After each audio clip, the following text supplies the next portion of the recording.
Hey there team, and welcome to a Siege of Moria, sent in by Tommy Wiseau. He's playing as the Hobbits today alongside an amalgamation of good and evil factions that we'll get to in just a minute, as he tries to, well, take Moria from, it looks like Arthur Dane, but this orange colour makes me think that Rune is involved as well. I'd be very surprised to not see Rune on the attack right now, because it's just, you know, that's what is really hot right now. What's very, very hot is the fire from that Dragon's Breath cannon, so we're going to be seeing that a lot, I'd say. Tommy Wiseau, he's got his two Proudfoot Protectors up front, which I think is a solid choice, especially for a siege.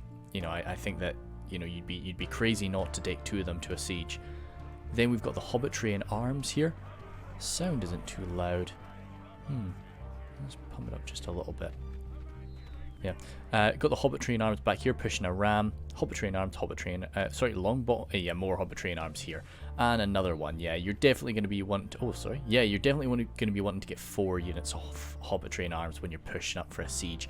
Longbottom mob right there, and some Bandabrass archers battling Brandybucks right there, 3 of them, and then the Ents and some Dunedain Rangers, which they'll most likely be able to get some use out of them, I would expect. Not a massive army for the Hobbits today. I'd like to know the money was sort of set to, but I guess he does have the Ents. They're expensive, and the 2 Proudfoot Protectors won't be too cheap either. But that's very sort of similar force to how I would construct an attack for Moria. No disagreements with it really. Over here we have his first ally, Dale, played by Tundris Fox. He'll be taking a little while to get round to this eastern entrance. He's got civilians pushing up the ram, more civilians there just to take arrow fire and bog people down. Some Merquindi pikes, some Lake Town infantry, and yeah, Lake Town infantry there. Take a bit of fire, also throw some back. Barding herd, Swordmasters of Esgaroth, some dismounted Earls of Dale, again some more Swordmasters, and Dalian Paladins too, and dismounted Earls of Dale. Yeah, cool. Pretty balanced. Not like a massive amount of archers, more just numbers and focusing a lot on those barding herd and such. So it'll be kind of cool. Then over here, his ally is Mordor, played by Son of the Dunedain. So we've got the Bulldogs of Durthang here with the general in them. Yes, there is. Then the Mornon Guard leading the way, mixed in Mornon mixed in with Orc fodder. That's quite interesting. A lot of spears. What we've been seeing a lot of recently is people actually coming charging out of Moria to launch counterattacks. So I'll be interested to see that if we do see that today, but both of these attackers on either doorway seem ready for it. So if it happens, I don't think it'll be as terrible as it has been in the past for some people. We've got the Oleg High, then some Orc Javelins of course, and some more Orc fodder. We've got 2 units of them. The Nazgul out front and centre today. He's not made any attempt to hide them. I suppose there's no point in hiding a unit that the enemy know is going to be there. The Sarons will in the back, and then Temple Executioners without an armour upgrade. Not seeing a lot of armour upgrades for the Temple Executioners recently, which is nice because, as I've said before, they look a lot more fearsome like this, I think. Although giving them the armour upgrade does beef them out a little bit more. Blackguards of Barad-dûr. 2 units off them there, which is pretty useful on a tight choke point map like Moria. Mornon archers there, 2 off them, and that is that. Yep, okay, cool. Again, no disagreements. All these guys have made, these are all pretty well-known players, so I wouldn't really expect to get like a massive curveball thrown at me by one of their armies. And then Ruvik, 96, is the only player that I really don't know out of this group. So I might just, actually no, I have seen his name before. Yeah, I don't know. So he's got these 3 Corsair infantry, all with an armour upgrade, which is pretty solid. Belegar archers. Then this triple Alcarondas Legion force, Belakith axemen there, and some shield bearers. And Harbingers of Castamere, along with some Adunheim shield guards, very exceptional quality from his force. Well, Corsair infantry to beef it out, I guess, and Belgar archers. Yeah, a lot of fodder archers, which hopefully his ally Tommy is going to wait for him to use those archers properly. But with a 35,000 frame Moria, I don't know. Tommy might get stuck in right away. Hopefully those archers are going to be able to be used. Corsair infantry, of course, only really having about 5 volleys. Let's speed it up just so that we can jump in and see how the defenders have deployed. But yeah, as I say, we might have a rush out. I don't think that we will, just because these players are prepared for it. It's definitely something I see a lot of new players getting absolutely ripped apart from, when you've got some veteran players on the inside and some new players sort of left by themselves outside those gates, not really ready for it and just being rolled aside. But I think that since it's happened quite a few times, people are aware of it and people aren't really going to be letting it happen again. All right, let's go up to 6 speed there. We always get a few little frame jumps at 6 times speed, which I never really like to see, so I always try to just stick to 2 if I do need to speed up. Oh, there we go. So I'm gonna just stay at 1 speed for now because we've got a lot of moving around. And shoot, no, let's go for this because this Killian's left his army in a perfect formation to just rattle right through.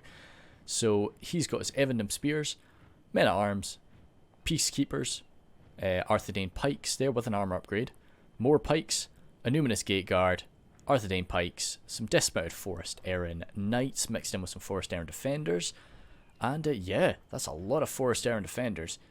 And then the Dunedain troll slayers there. Yeah, cool. Very elite force here from Arthedain, and that's not all of it. Arthedain marksman, probably with an armor upgrade. No, actually, no armor upgrade for the Arthedain marksman. And then some Grey company here. Pretty solid choice, I would say. They might not be able to escape and hide in this environment, but they're body piercing at the end of the day. And that's actually Can's colour, with Cole playing as Can. So he's got some Dunedain Rangers and Wardens off the north. I thought that might have been Rune's colour, but no, I guess Rune is a bit more of a yellowy rather than that was the orange of Canned. Variag Bowman, and then let's go back up to 1 speed for now. Variag Bowman, Brotherhood of the Spear, Nurad Footmen, Nomadic Warriors there, Nurad Halberds, and the Brotherhood of the Wain. Again, chariots can be kind of effective on Moria, not really Cav can be, but chariots are different. You can really just ram through. Oh, actually, saying that, we don't have a push out here, do we? We do. Okay, shoot, I'm going to have to pause it. But, oh, Sun has his orc fodder.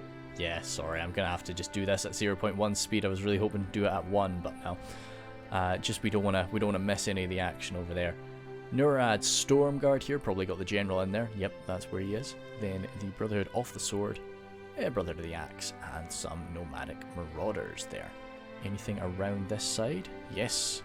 Some Snow Trolls from the last of the defenders. It's Sharkan, with the Orcs of the Misty Mountain defending their homeland, or, well, their stolen homeland. With the White Uruk Fearmongers there, mixing up with the Goblin King Bodyguard. And there must be some Black Uruks off the mountain. So very, very, pretty good quality up here.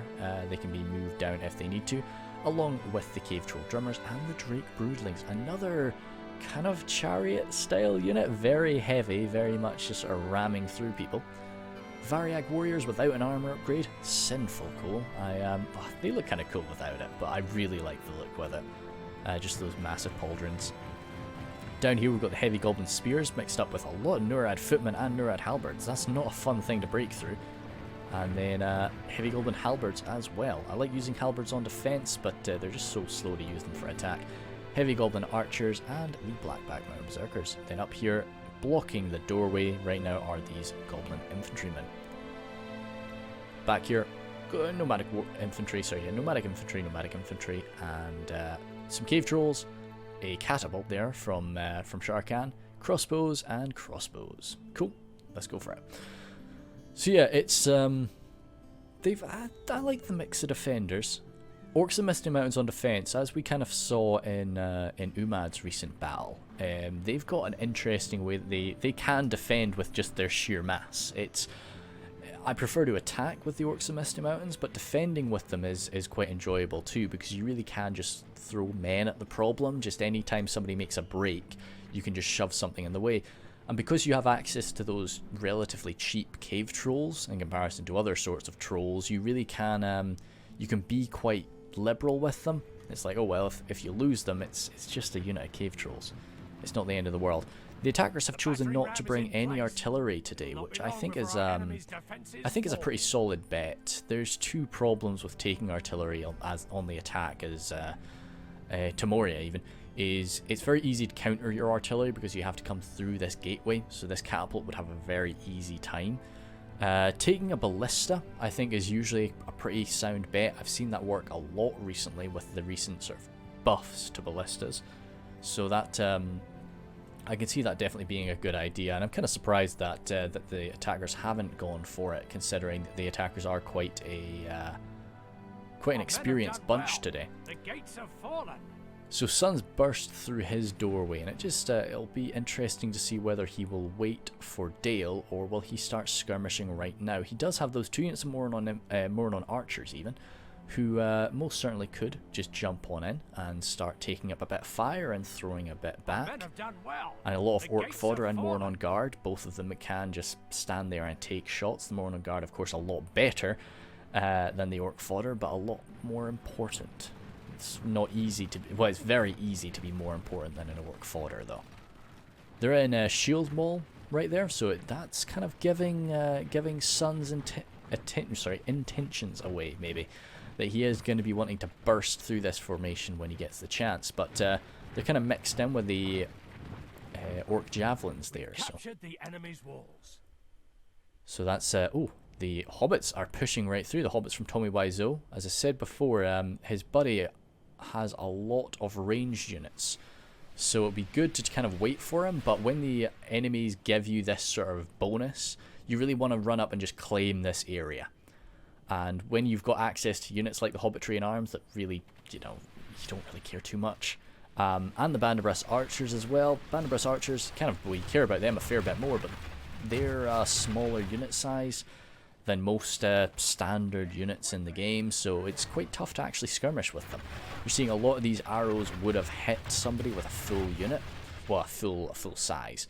But since they're only half that size, or around half that size, they're able to avoid a few of these shots. But even with that sort of chainmail, we know chainmail's not really great against arrows in the real world, but yeah, it's not a great armor quality, and they've got no shields. So saying that though, neither do the Arthedain marksmen. But I'm sure Tommy Wiseau will just be happy enough that the defenders are using up ammunition on his spread out Banderbras archers like this.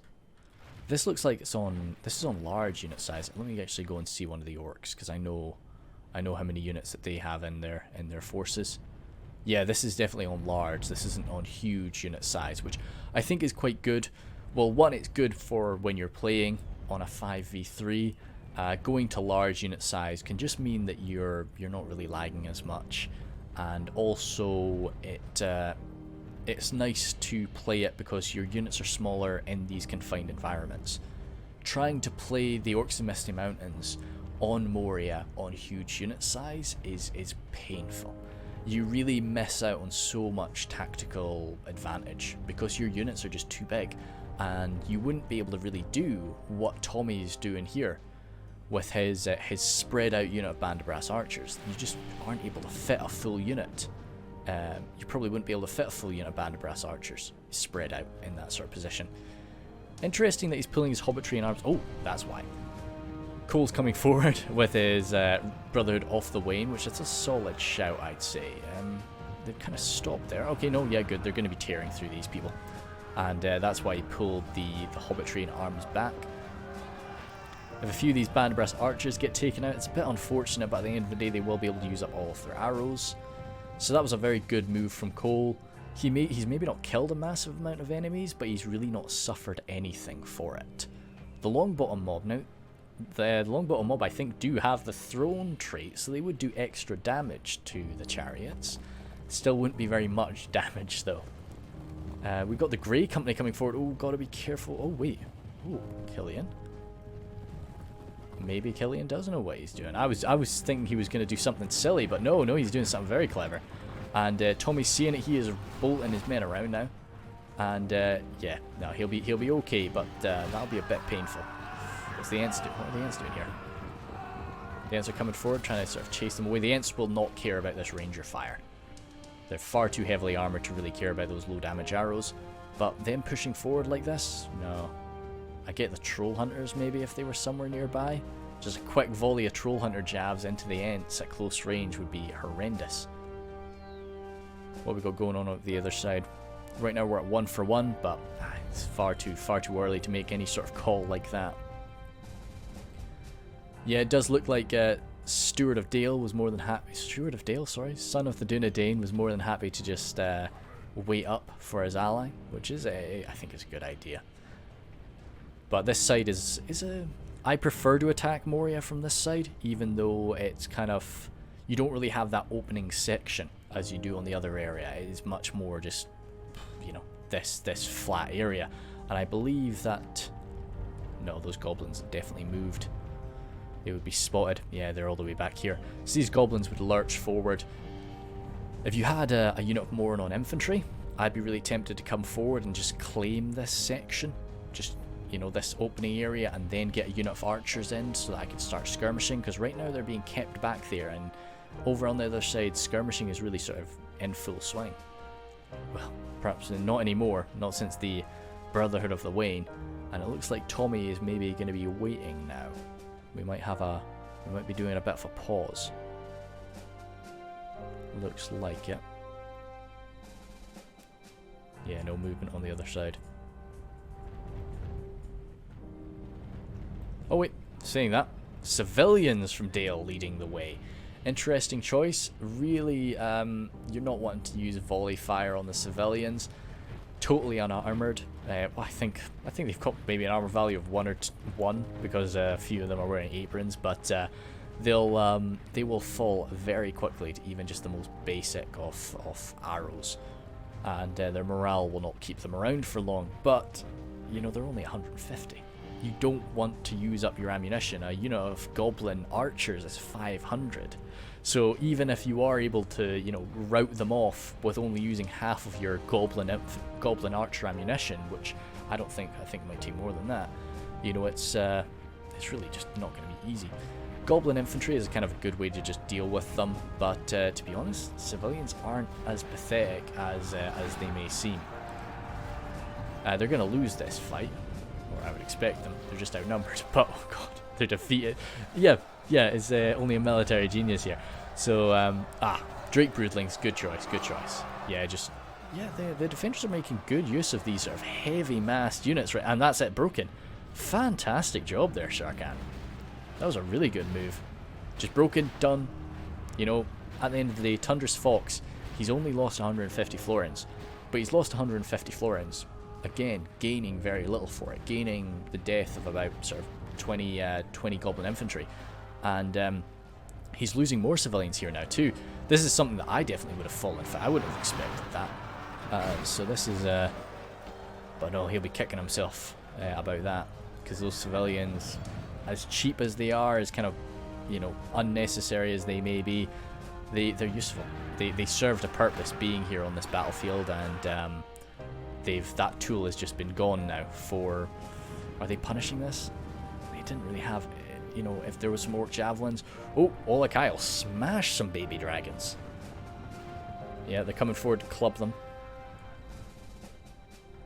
Yeah, no, this is a good move there. Oh, some cave trolls came up, but cave trolls won't last long. Let's watch this fight, because I really do enjoy these sorts of battles.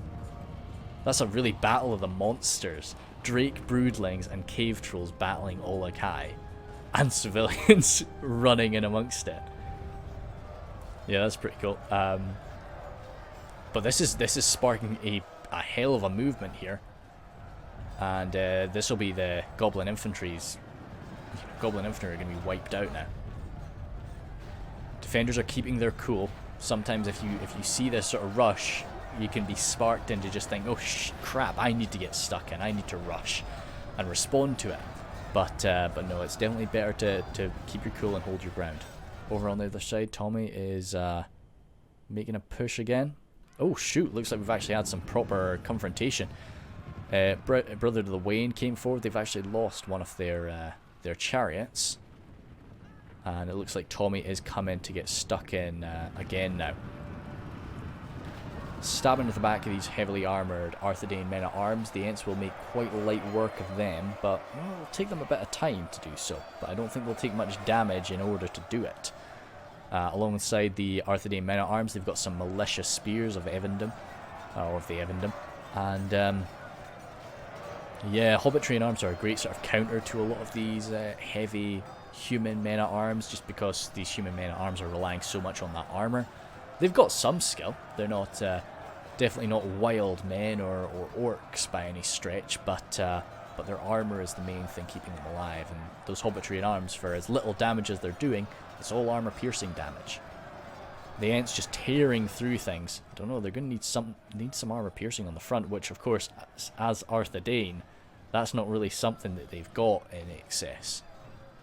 So it looks like they're coming forward. They're closing this pike gap now, and that's something that the Hobbits really do struggle to deal with. If they can't throw things at your pikes are going to be wreaking havoc on them. So let's just go offline here. Oh gosh, Danlin is still playing the Game of Thrones mod for CK2. That's a little bit cringe.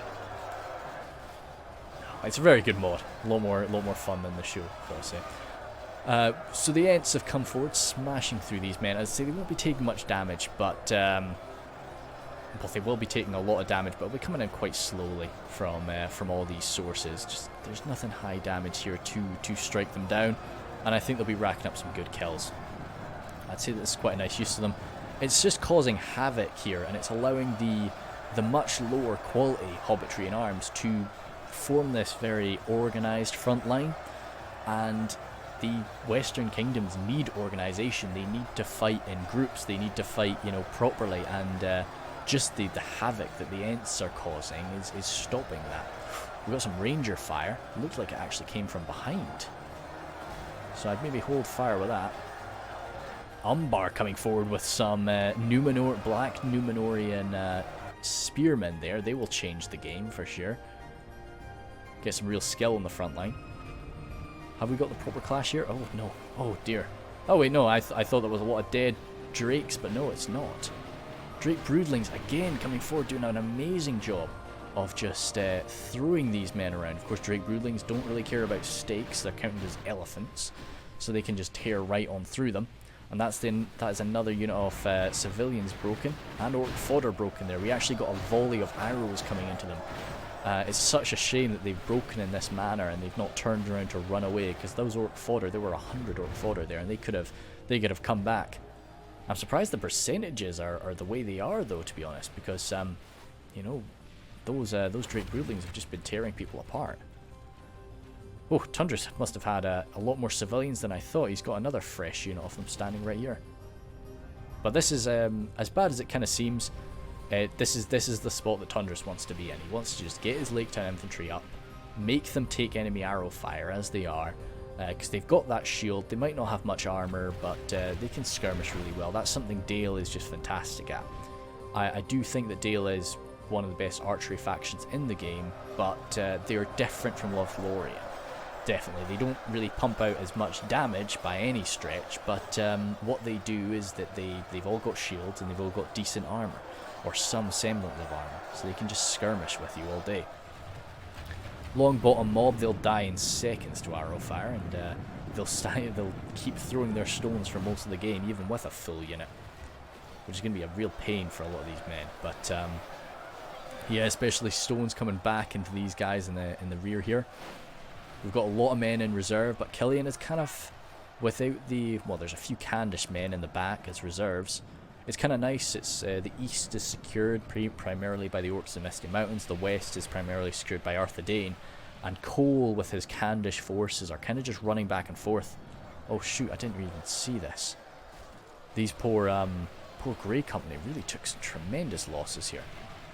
I don't know if there's still many of them left. Dunedain Rangers here have a few men standing in front of them, so they need to be moved if they want to be firing away. So much counter-fire is coming into them though, so I'd maybe just get them out of the way right now. Proudfoot Protector fire as well. Corsair Infantry, as I say, Umbar today is just, I actually recognise that name quite a bit. Yeah. Umbar's brought a lot of archers today. You can just see, like, standing here just doing nothing, the amount of arrows that are changing sides is incredible. So, I really do worry that Arthedain is just going to get shot to pieces on this side. Even if his front line is holding really quite well. He needs some reinforcements. I'd maybe grab another Dunedain Peacekeepers just to fill in this gap, or, you know, defenders, because they're at risk of being burst on through right now. Not that the Hobbits or, you know, these shield guard could definitely, you know, form a shield wall and get stuck in. Defender's coming up now. Yeah, he's doing both. That's good. Good for Killian there. And see, he needed at least one, and he's sending both. So that's nice. Of course, their infantry coming up. But once those Proudfoot protectors run out of ammunition, they're going to be pretty scary on the front line. Oh, there's still quite a lot of Grey Company left. What else is taking damage up here? Warrens of the North. They need to make sure that they don't take any crossbow fire, because they're very useful in melee afterward. Is that where we have the general today, actually? No, it's not. Nah, damn, they're taking crossbow fire.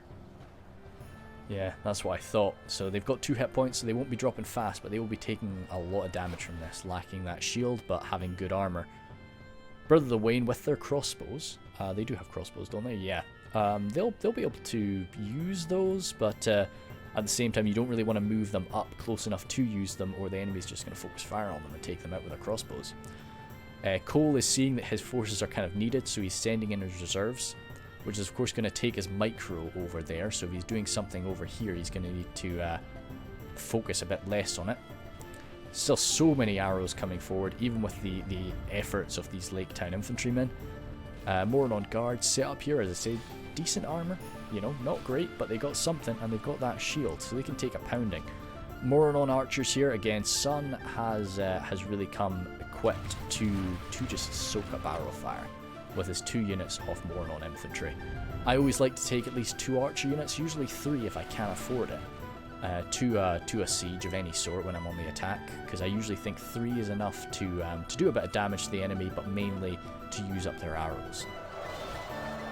There's a bit of a break on the front line here, as the Hobbits are known for.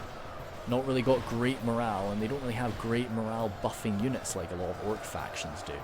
We've got Ranger fire splitting here, there, and everywhere, and I think it's coming from Arthedain. It's coming from the Grey Company. Yeah, they've got a nice sort of overhead shot here, and they were it's probably their they were the reason that these poor Hobbits broke. Out of ammunition, Corsair infantry, they're going to throw themselves up. They'll do something. They'll hold the front line, especially with that armor upgrade. Arthedain's not good with the armor piercing, as we know, but they're not going to last long up against Dunedain Peacekeepers and such. The Dunedain, I'm sure, will have some great joy from, yeah, I'm sure they'll find some joy from destroying their fallen brethren from the Black Numenorians there. Belikith's shield bearers coming forward. I've got a replay that I'll go through at some point. It was just a little 2v2. I can't remember who was on the opposing team, but it was myself and Lord Blackhole. It was just a 2v2 on a pitch battle, and I had my cavalry. I was playing as Cardlin, and I misinterpreted shield bearers for shield guard for shield bearers, and I charged them with my cav. And then I wondered why my cavalry would be torn to pieces by these macemen. But that was just a silly mistake, and I like Umbar. Umbar's one of my factions. But no. So we're getting shot from the right here, so these massive shields that the shield bearers are using are not going to come into effect when these rangers are just tearing right through them. It's a damn good use of the Grey Company, and I guess that's kind of a good reason to bring them to a siege, because you've just got that slightly raised position. Only half the enemy force remains? This must be Arthedain really taking a pounding here. He is getting a lot of arrows coming into him, a lot of stones coming into him. They'll be racking up tremendous kills given their time. And Cole is really having to send in his reserves now. The line is holding though, and to be honest, a lot of Hobbits have gone down. A lot of those Hobbits that ran away are still running. I kind of expected some of them to come back. The battling Brandybucks have not seen combat yet. The Farmers of Buckland are coming up now, and the Farmers of Buckland are elite infantry, if you ask me. Locked morale, freaking AP, just damn badasses. So they'll do very well on the front line. And now that the enemy doesn't really have as much range units, because that's a great way to deal with the Farmers of Buckland. The Barding Herd are coming up. They've got great armor, great shields, so they'll stand their ground against the heavy goblin archers, but I don't think that those crossbowmen have been firing much. Where are those heavy goblin crossbows? Yeah, they're still standing here. I don't think they've fired a single shot, so now is the time for them. I don't know, Sharkan might be saving them for something else, but I wouldn't be. As soon as I saw the Barding Herd turn up, they'd be my target. Or maybe he just fears that the enemy still have so much ranged firepower that if he moves up his crossbows right now, they'll just get shot to pieces. So we've got a nice clash here with the Barding Herd, going toe to toe with the heavy goblin halberds. Barding Herd are of course a much better unit than that, but the issue is because of just the way that this is slanted out, you can see that these back lines of Barding Herd are not actually fighting. You know, they're really taking away the most important part of a phalanx because they're not really allowing the back ranks to fight, because if this man just started to stab, he'd stab over the head of that model. So it's only the front line that is really having combat right now, which is a shame, but it just shows the importance of needing to bust down through this position. Another reason to bust down through that is because you are a sitting duck for shots like that. That's broken those Lake Town infantrymen. That was over 50 of them. Not a very important unit, but still something they'll be missing on the front line. It's also left this massive gap. The dismounted Earls of Dale are moving forward now, though, to replace them.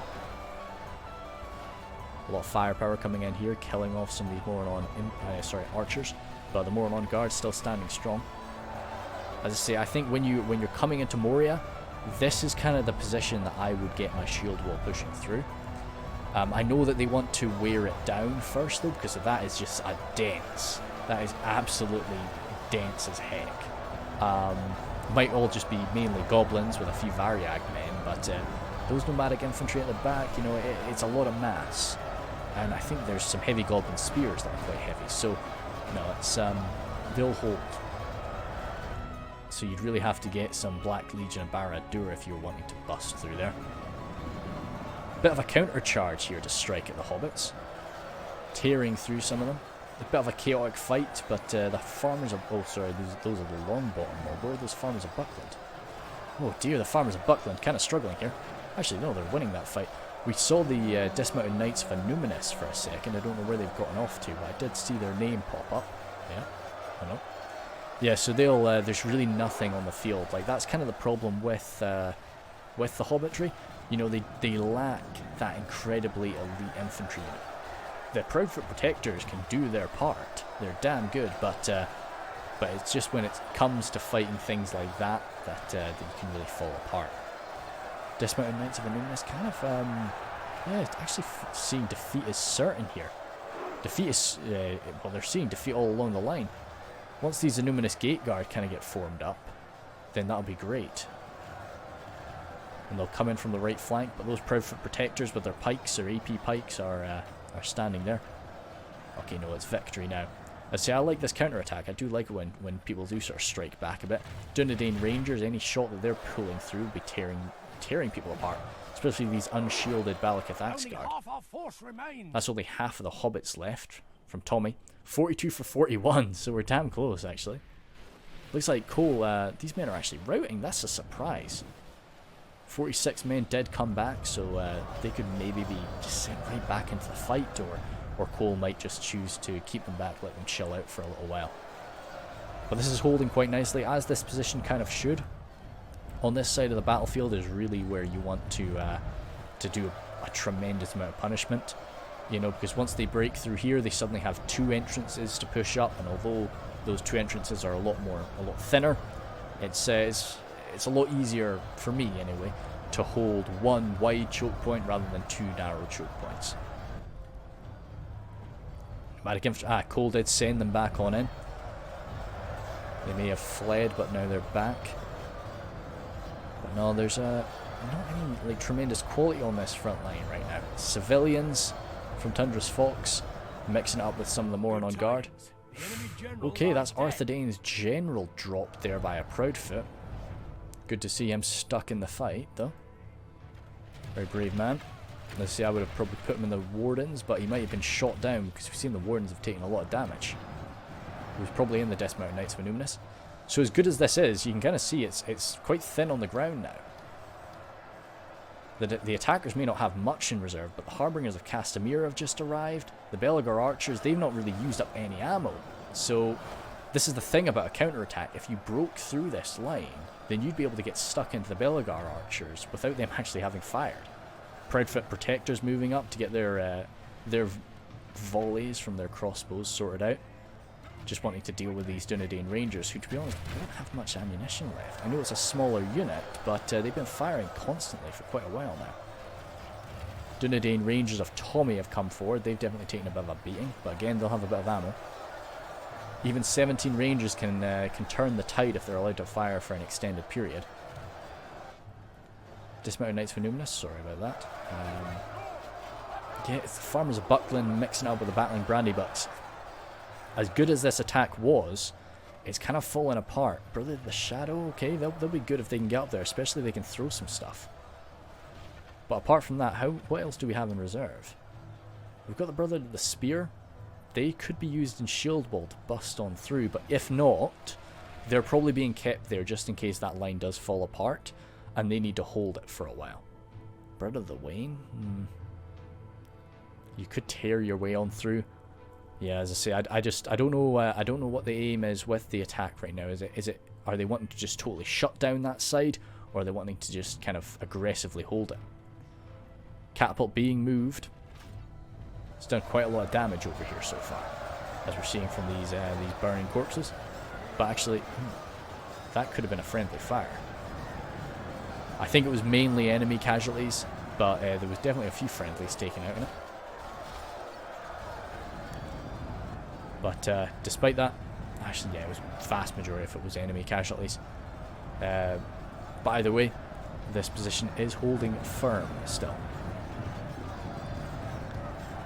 But we don't really have much ammunition coming into it. How have those crossbows been doing?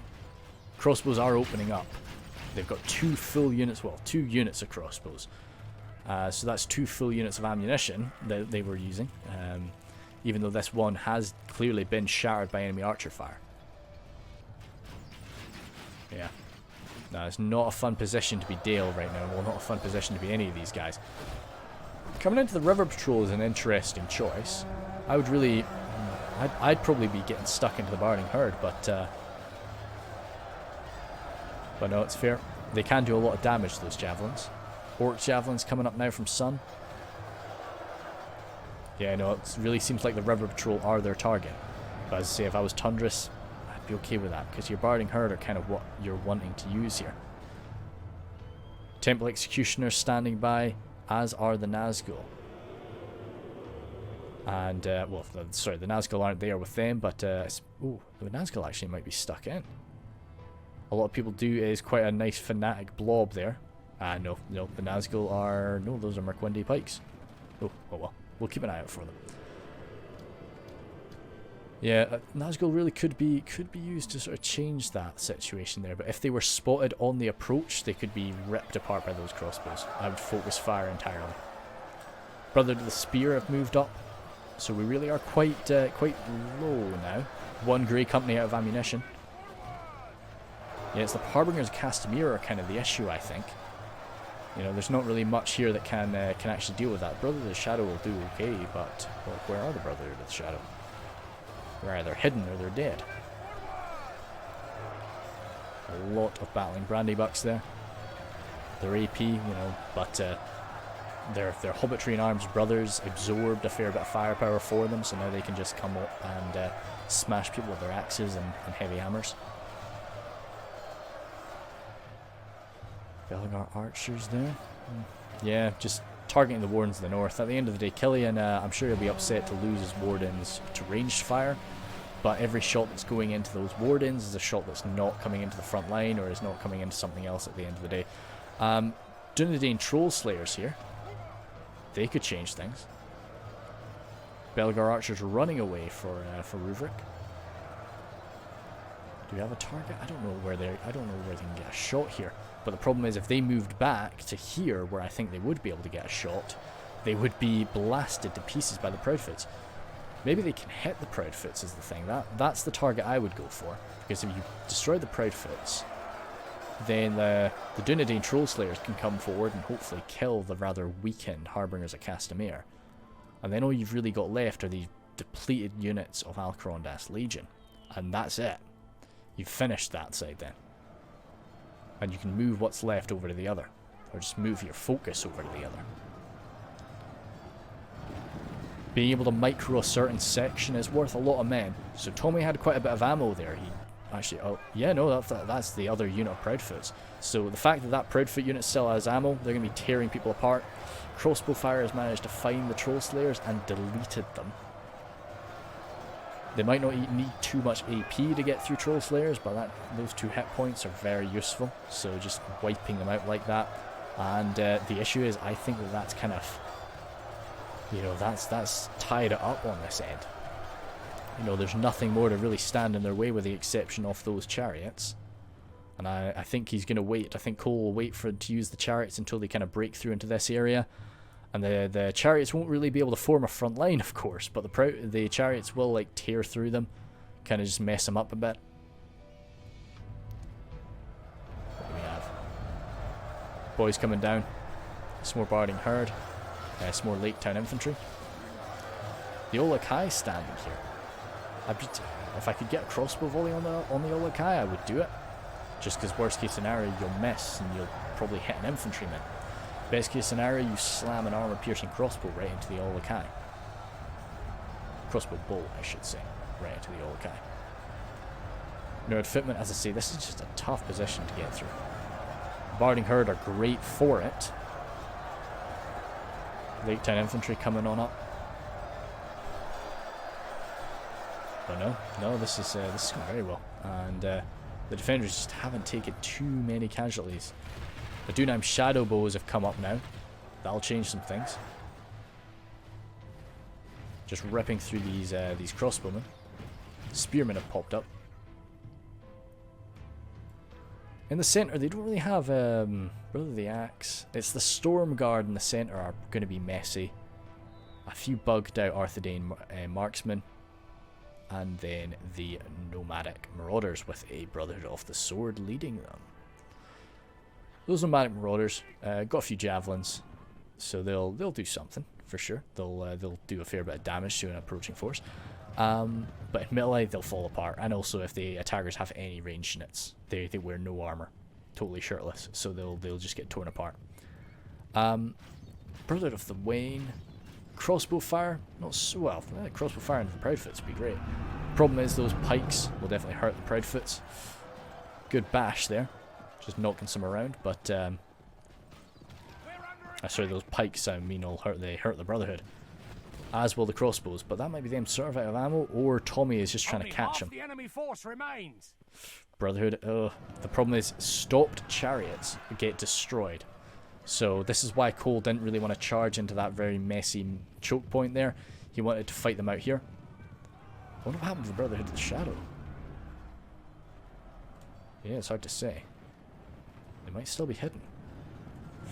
That would be pretty incredible if they were hidden there and they could just pop out at any time. But I think those Brother of the Wain, I'm sure they can. It would be a very happy day if I was playing as them. If I could just destroy even just one unit of the Proudfoots. If I could just write off a unit of Proudfoots, I would feel with what they've done already, adding that onto it would be great. So anything more than that is just an incredible bonus. But you're seeing that's one of them dropped. They've already lost one, so they can't have much left in the tank now. They will be pretty badly beaten. Are we seeing those Brotherhood off the Shadow anywhere here? No, maybe they did just launch themselves in and they just got torn to pieces. It's unlike Assassins though, unless you got shot at, to be honest. We've got the Snow Trolls back here. I think that's, apart from the Olakai, that's the only trolls we've really got left. Probably are some drummers, but I don't see them. Oh. I could just listen out for them. And I thought I heard a drum. So yep, got some drummers here, and we actually do have the cave trolls. They were not lost. It's looking pretty. I don't know. So I'm not too sure where I lie.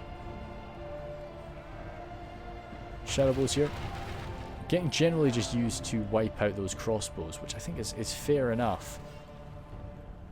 But it's just a bit, you know, you're kind of just using up that tool that could be used to tear people apart in these later stages. But there's no point in saving something for a stage that you might never get to. Blitzing through those Proudfoots. How do we have? Only 3 left. Sorry, 4.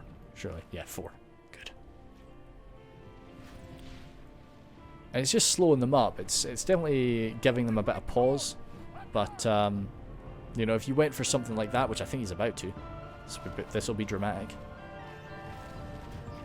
Oh, they kind of slowed down. Why did they slow down? Okay, good.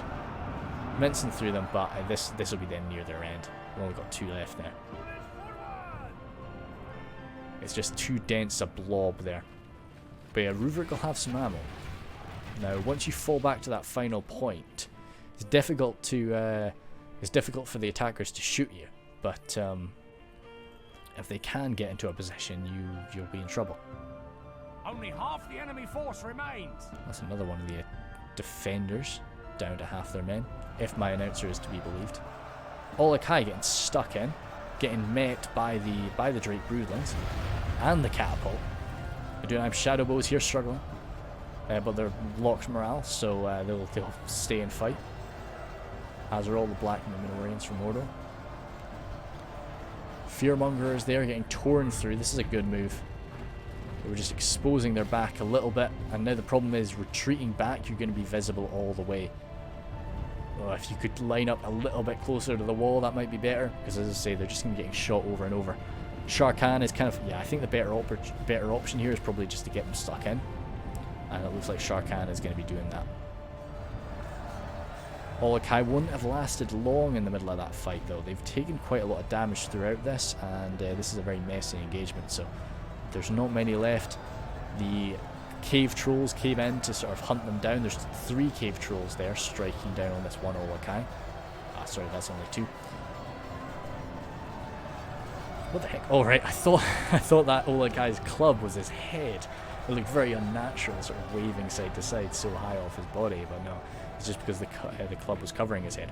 So the Blackguard of Barad-dûr are coming forward now, backed up by this Dismounted Earls of Dale. And then we've got the Temple Executioners receiving catapult fire, but being able to dodge most of it anyway. Orc Javelins there as well.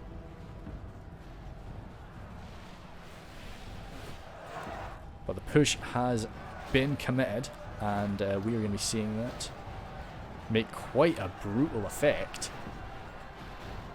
I'd say this is, I would have wanted to maybe do this slightly earlier, but if they had done it earlier, there would have been so many more tools, so much more ammunition there to shut down the Blackguard of Barad-dûr. Like that. The Blackguard of Barad-dûr are not locked morale. Their morale's pretty decent, but not being locked means that it can end up sort of routing off if you're not careful. But I think when the push is going that well, it's not going anywhere. It's making them use up a lot more of their catapult ammo, but I wouldn't be too upset about that. They're getting some good hits for it. So they've burst right on through. The Blackguard of Barad-dûr are charging on up to try and lock the crossbows in melee. Trolls coming forward. This is a good use of trolls, just try and break the momentum. Because as soon as this unit breaks, it's going to be gone. It's probably going to run that way further into the fort. Coming forward alongside some Variag warriors. Yeah, as I say, this is smart. He's even got the cave troll drummers. As I would have been tempted to do that, not gonna lie, because once you've fallen back from here, you'll be getting pretty close to the town centre, so morale is not really gonna be it's not gonna matter to you soon. So those cave trolls just coming forward and smashing these people apart has kind of broken the momentum. They might have made that push, but there's not enough coming in behind it now. There's some sword masters, some river patrol. I think they will make it here in time. I didn't think they would. But no, they did leave just in time. Nurad Halberds kind of doing an okay fight right now, but the Swordmasters will change that. Swordmasters of Esgaroth are they're definitely my favourite human Swordmaster unit, with the exception of the uber elites of like the Haven Guard and such. I like them quite a bit. So they'll be able to do a fair bit of damage here. It's definitely beat the Variag Warriors. Great fire from those Seldon River Patrol, actually. What have we got going on over here? Has the reign of has the reign of the chariot finally come to an end? I mistook that catapult for a chariot. That was what was confusing me.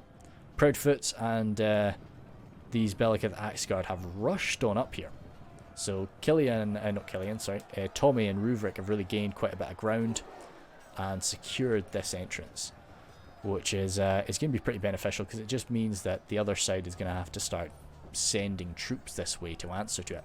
We're at 75 for 82. But, yeah. I don't know, like, Alcaronda's Legion are nice, but they can't really go to... it's Harbingers, right?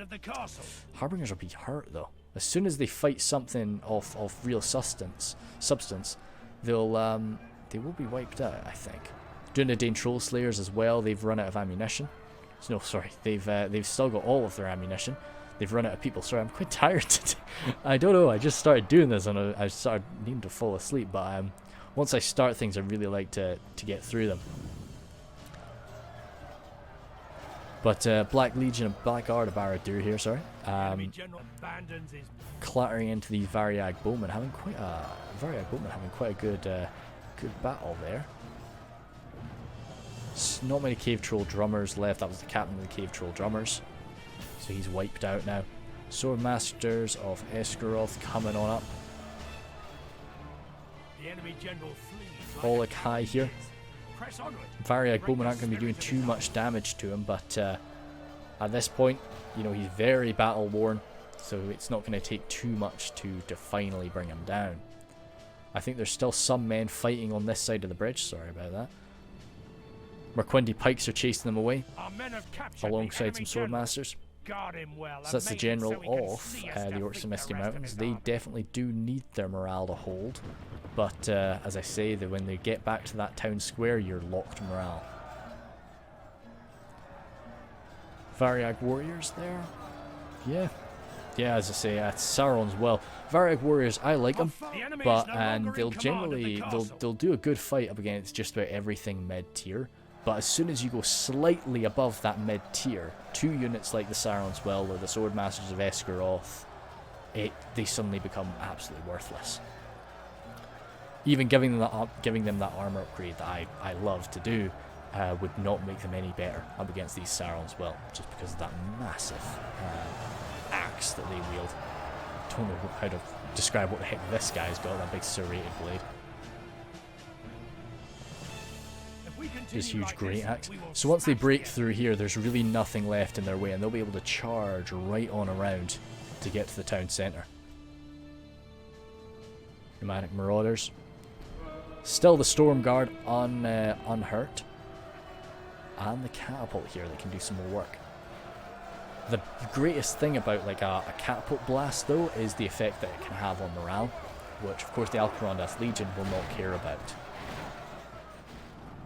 Our foe has lost control of the castle. Killing them though is useful. Alcaronda's Legion kind of ploughing on forward now, and these Nomadic Marauders have not managed to use up their ammunition. We need another infantry unit to get stuck in. The Stormguard have actually had to turn around and come down this way, as the Lumbermen, the Greenwood Lumbermen of Dale, have charged on up alongside some Merquindi Pikes and Esgaroth Swordmasters. The Stormguard are not an easy thing to burst through, though. If we've got any of those Blackguard of Barad-dûr, we might be able to form up properly again and smash at them. It's always good when you can use multiple pushes with one unit of Barad-dûr, but I like to kind of think of the Black Legion of Barad-dûr and the Black Watch of Frangmar as like they have ammunition. You know, it's kind of like they're this special artillery piece that you use to burst through choke points. So, you know, if you can conserve that ammunition by coming in at the right time, which Sun did, like had he come in when I kind of wanted him to, I genuinely don't think he could have broken through. He would have received so much more crossbow fire coming in, there would have been so many more enemies there, and I just think that even if he had broken through, it wouldn't have done anything for them. They would have immediately closed the gap again. They had enough troops to do that. So he did wait for the right moment. or as you know, even if it was a bit painful, sort of as he was waiting. Crossbowmen here, kind of wavering, but as I say, they don't care. They'll hold. These crossbows as well. I'm surprised Sharkan's crossbows still have ammo. Maybe he did wait a little bit too long to use them. Wardens off the north with their armor-piercing bows.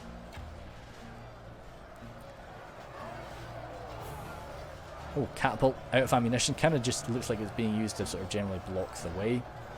Just sort of, you know, get stuck in. I think that's kind of just going to hurt the defenders, though. You know, that's going to these catapults are going to get stuck. Oh, maybe I'm mistaken though. Maybe he is actually trying to get out, and it's just some dodgy pathfinding.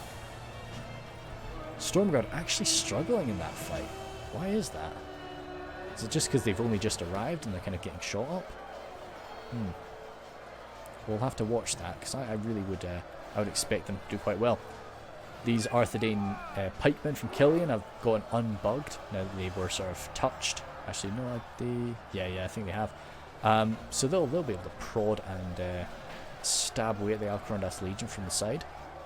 But that's good armor from the Alcarondas Legion. There we go. So the Stormguard, they were winning for a moment, now they're back to balanced.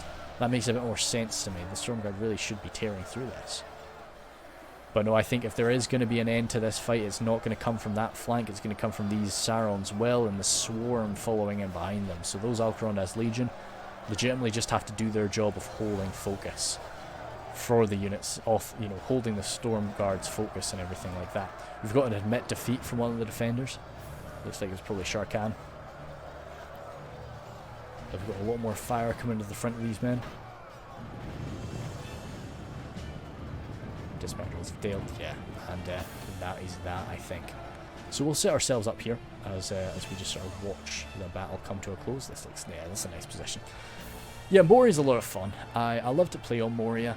It can seem like a bit of a grind fest, but I enjoy grind fests. I like to play in them, and I kind of like to cast them. I know that they're sometimes not the most enjoyable thing to watch though, and I accept that.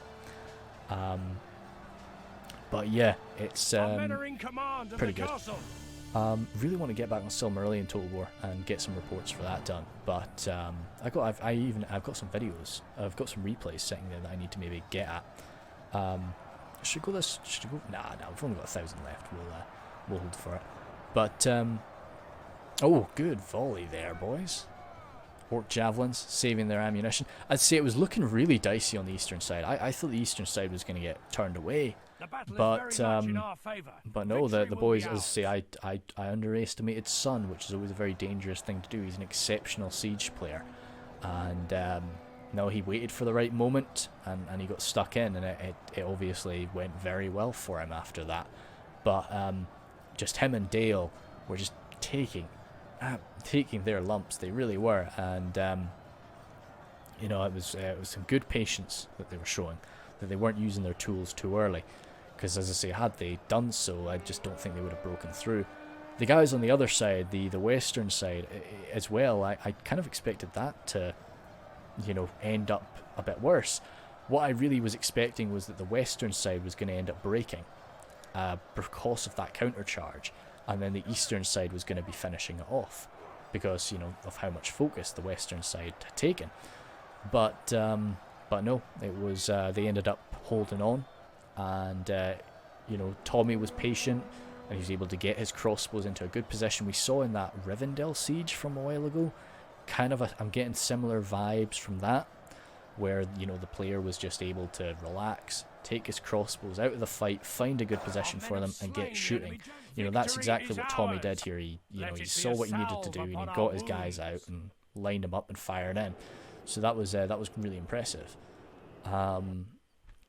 So that's it, finished up there. Let's go through Tommy's kills first. Proudfoots, yeah, they're going to be doing exceptionally well. He had 3 units of Proudfoots. I'm sorry about that. I didn't spot that. That's pretty deep into the red limit then. That's why he had a smaller army than I thought. Why did I not see that? Sorry, guys. But yeah, 3 Proudfoots is maybe more than I would go for, but hey, no complaints. You know, that it worked. It worked well today. Farmers of Buckland, both of them there. Did very well. As I say, I view the Farmer's Buckland as elite infantry. You know, they're armor piercing and they're pretty damn good. And it's the locked morale though that gets me about them, that I really just enjoy them for.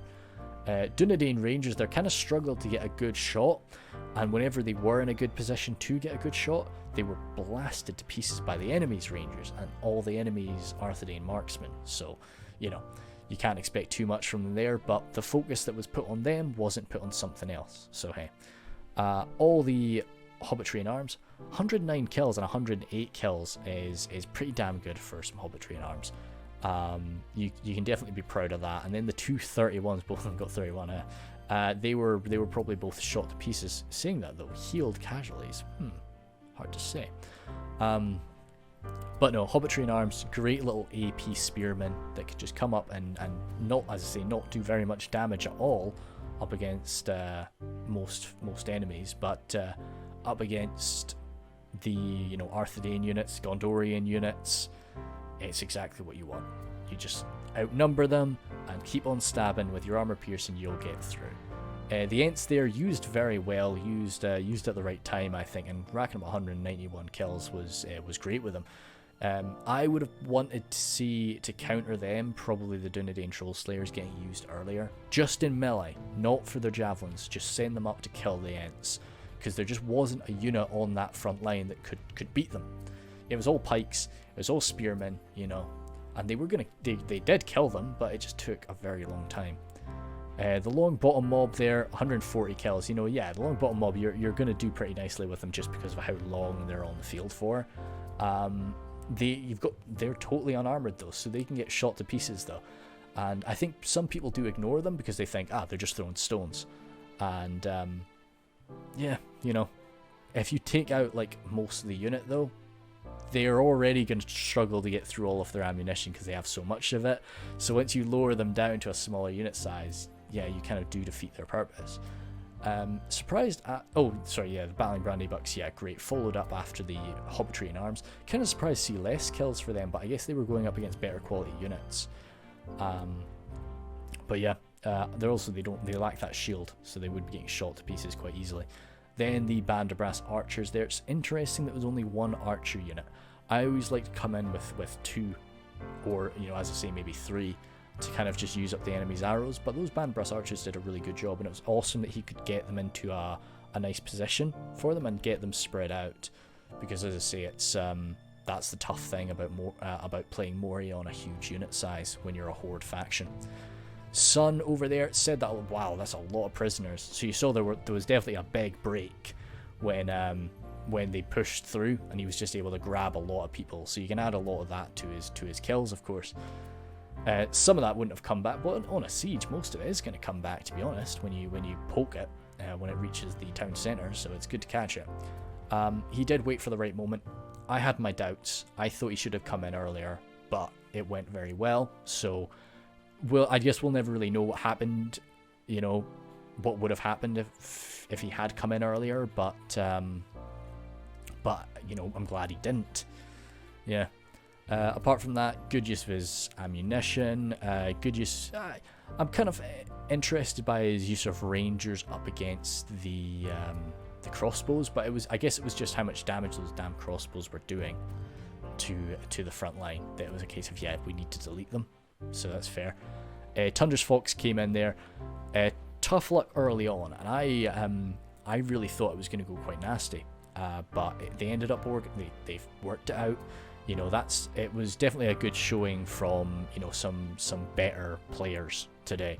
That you're able to take a knock like they did in the beginning and just sort it out.